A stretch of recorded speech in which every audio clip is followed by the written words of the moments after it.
Welcome back to the studio. I am here with none other than Robert G. Allen, the wealth creating maestro, and today we're going to talk about the most boring but one of the most important topics. That's true. Life insurance.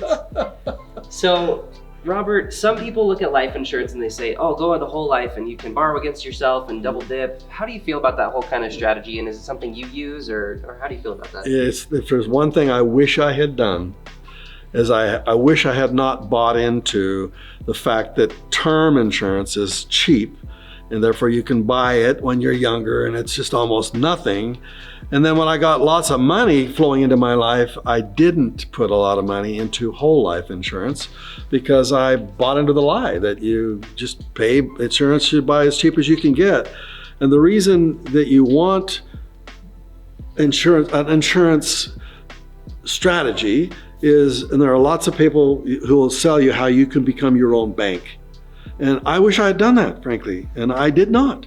And if I were to relive my life again, I would have gone whole hog into it, frankly, because when you buy a life insurance policy, not only does it protect your family, your life and everything else, it gives you the opportunity to borrow back out some of those proceeds you put into your insurance policy.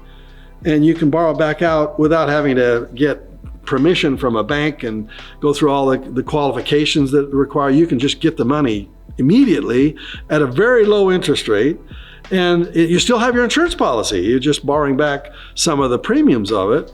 And there's just a lot of ways that you can do that today where you can become your own bank. And I would highly recommend it. I'm working with lots of my students now who do this, and it's not something I did, and I would recommend that you do, frankly. Yeah.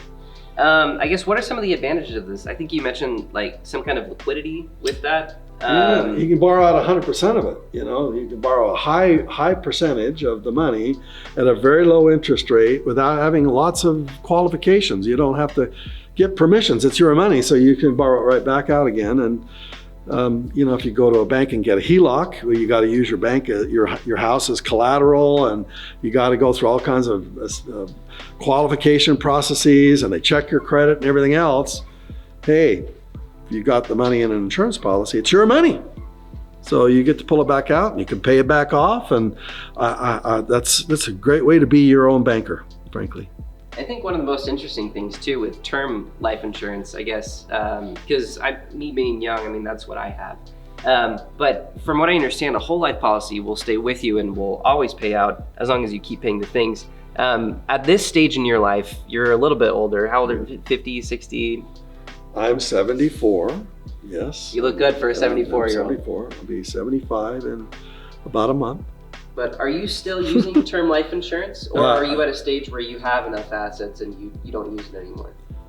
I use both, but primarily because I was a term guy up until recent. To tell you honest truth, it's only been in the last year that I really got it, that I really began to, I almost didn't want to talk about it. We have these certain beliefs that we just kind of stick with, and it's hard to break through them. And so in helping somebody write a book about their business, I began to research and learn about the strategies that they use. And they happen to be a financial planner, and they started to teach me these processes. And as they shared it with me, I thought, duh, why didn't I know this? Well, the reason I didn't know it is because I wouldn't listen. And somebody would come up to me and they'd say, with this whole life policy, you can have all these advantages. And I go, no, too expensive, not interested, don't tell me. So it's really been the last year in my life that I finally figured this out. And that's why I'm telling you as younger folks that this is something I wish I had done, and I have not.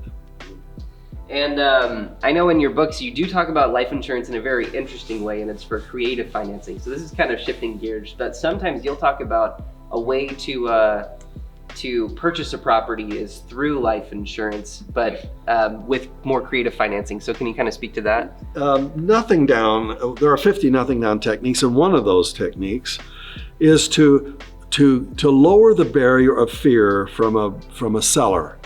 When you say to them, I'd like to buy your property, but I want to buy it with little or no money down, and the seller says, no, I'm not going to do that. Why? Because I don't know who you are. I mean, what happens if you were to die? and then I've got my property back, right? And so I'd say, well, if I were to die, wouldn't it be cool if the mortgage got paid off? It would be great for my family. And if you're carrying some of the financing, if you're a banker, if you're a seller who carried financing, wouldn't you like to have your mortgage paid off? Good, I'll give you an insurance policy in your name so that you can feel safe that if something bad were to happen, you'd get all your money. And so that kind of tips them over the scale, over the top. They go, oh, I never thought of it that way.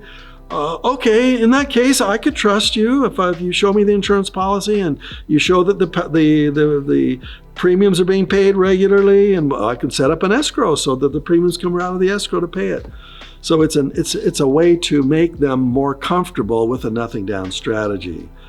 So and then you get term insurance for that, the cheapest insurance you could possibly get, and therefore they go, okay, my fears are lower. Yes, I'll sell to you with little or no money down. Yeah. That's pretty awesome. So you use that as a way to bridge the trust between you and this party who obviously doesn't know you or hasn't done very many deals in this way without a bank. Exactly. So that's a really cool way. Robert, I love how creative you are with this. I mean, you've used term, you're learning about whole life, and you've used it as a way to creatively help people get over this barrier of nothing down. Are any other tips on life insurance in general, or ways to use it? Anything that our audience should hear?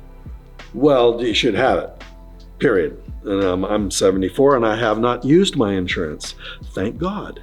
but when I do pass away, yeah, I want my family to be taken care of. So that's the reason you get it. It's just what you have to do. You have to have health insurance, you've got to have car insurance, you've got to have life insurance.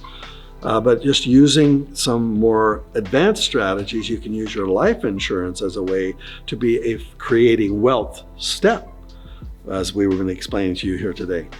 Thanks so much, Robert, for sharing these tips and tricks about life insurance. If you guys want to learn more about how to make money in real estate, click that link below. There's a free book that will ship out to you. It's about going to an unemployment line, picking out random people and helping them make money with no jobs, no credit, and no cash. So click that link below, and we will see you guys on the next one.